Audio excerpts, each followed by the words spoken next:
Hi everyone, my name is George Asian. Welcome to Public Speaking School.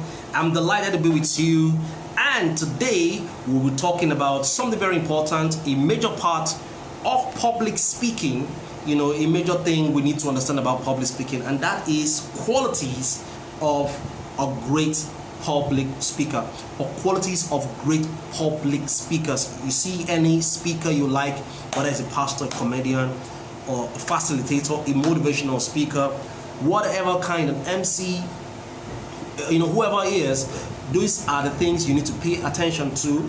You will notice in their lives, and if you are interested in speaking at a level that is considered great, then you need to pay attention to this very important stuff. So welcome, my name is George Asian. I'm that life coach, motivational speaker, and peak performance consultant that helps you to become the best you can be. If you're watching this on YouTube, I'd like you to click on the subscribe button so that you can follow me on YouTube, and you can also click on the notification button so that every time we have videos like this, educative and instructive videos like this, you can get informed. I begin my training today by quoting a certain man that was considered one of the wisest men in the 19th century.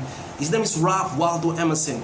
Ralph Waldo Emerson was an essayist, and he once said that all great speakers were bad speakers at first. All great speakers, people who you considered can talk and maybe talks somewhat eloquently, but to speak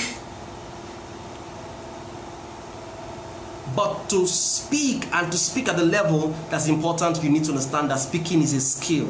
So all great speakers are made, they are not born. Another thing I want to make you pay attention to about public speaking is that public speaking is not just a gift. Some people think that public speaking is a gift. There are some people that are born to be orators. Public speaking is not just a gift, it's a skill. Over a period of time, as you work on it, as you stand before the mirror and talk to and speak to yourself, or train and rehearse, as you stand before a group of people and practice again and again in that small group meeting, in that association meeting, the more you speak, the better you become. So public speaking is a skill. It's not knowledge. As when people come to me to teach them public speaking, I tell them, look, my friends, it's not just about sitting down, taking down notes, but practicing speeches, creating topics and practicing speeches, because public speaking is a skill. So what are the major qualities that great speakers have? The first quality is called awareness. And it's the foundation that makes a great speaker. What does awareness mean? Awareness means having a consciousness of who you are, and having a consciousness of what you are, who you are and what you are, what you have. Finding your essence, finding your purpose. That's where it all begins. Finding your message. This is very important. As a great speaker, all great speakers have a message. All great speakers have a purpose, because the life of purpose is the purpose of life. And so you need to have an awareness. Do you have an awareness of you? Socrates once said, "A man, know thyself." Do you know yourself? Do you know what you are born to do here? Some people think that they are wandering generalities, when in actuality they are meaningful, specific.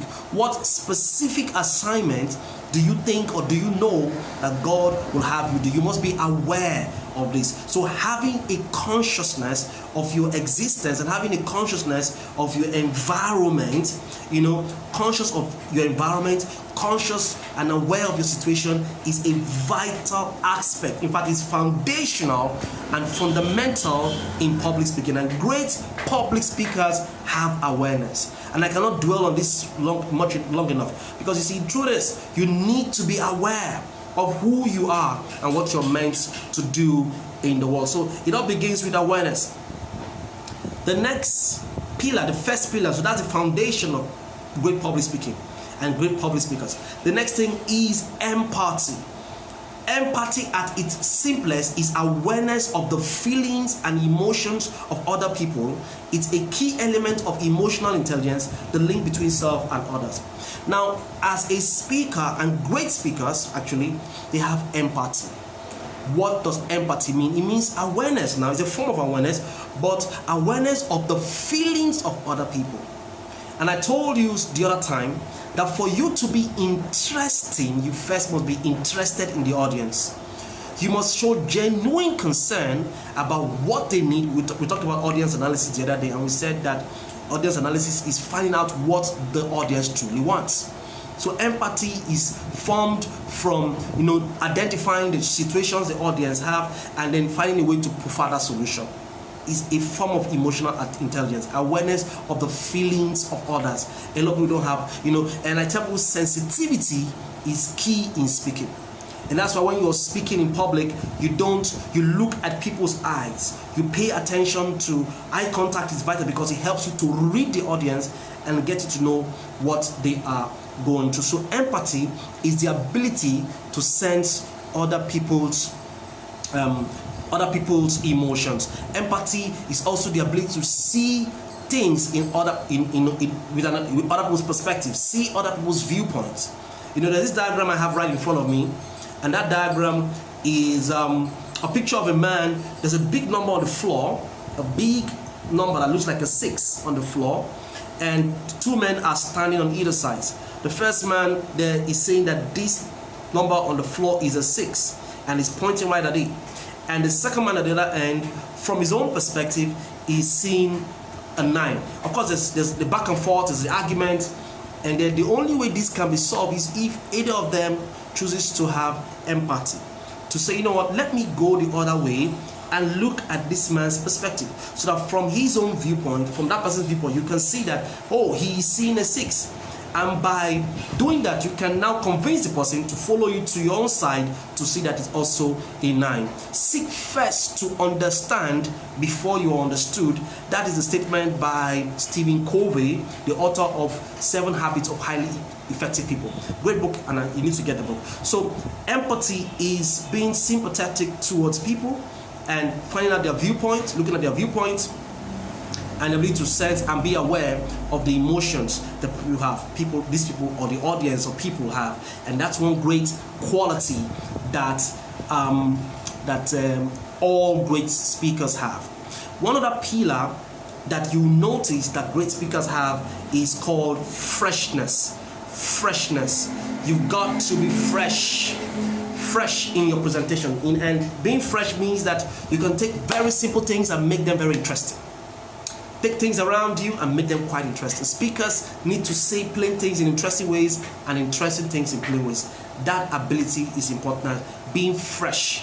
I must appreciate pastors who have who do sermons every Sunday. Are amazing, and they have to be fresh. They constantly have to be fresh in their presentation. Pastors do well. People like us who train and have train almost regularly, we've got to be fresh, sound fresh. And to sound fresh, you need to be acquainted with what is trending. You need to be updated so that you're not outdated. You need to have information around you that can make you sound a lot fresh. Now, the last pillar that makes a great speaker. So we looked at, we looked at the foundation. I would say the foundation of great public speaking is awareness of who you are. All great speakers have an awareness of who they are. The next foundation, not the foundation now, the first pillar is empathy. Empathy for others, seeing things in people's viewpoints. And then we talked about another pillar, freshness, being perceived as being fresh because you're updated, because you're on point. And then the last one, the third pillar is called balance. Now this is very important because the balance is a very major part of perception. It helps you to be perceived as someone who is mature. When you never be on either side of the extremes. When you're on this side or that side, too extreme, that's not good. That's not also showing empathy. The ability to look at other people's viewpoint and appreciate and understand why they believe what they believe is important for your success as a speaker. So balance is a foundation. Let's move on to the lintel. What is the lintel of great public speaking? And the lintel of great public speaking is fearlessness. So I'll go over it again for those who are writing. We have the foundation being awareness. We have we have foundation being awareness. The next thing we have empathy, you know, that's been the first pillar. The second pillar being freshness, and the third pillar being balance. Then the lintel is called fearlessness. You know, audiences sense speakers that are not confident. And I often tell people, I said, confidence is the platform for the display of charisma. If you see any speaker display charisma or charismatism, it's because he has some level of confidence.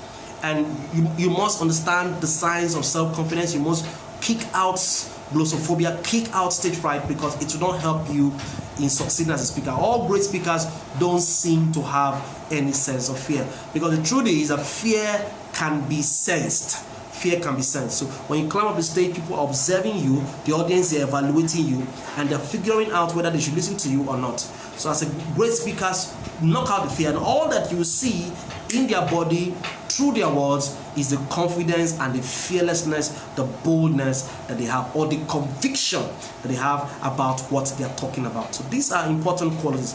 And the last quality of, you know, great public speakers is the crown, or the roof of great public speaking, and that is authenticity.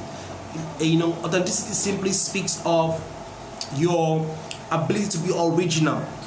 Now, don't try to speak like Ubong Asian, don't try to speak like George Asian, don't try to speak like Fela Durotoye, don't try to speak like Steve Harris or TDX. Speak like you. Be you.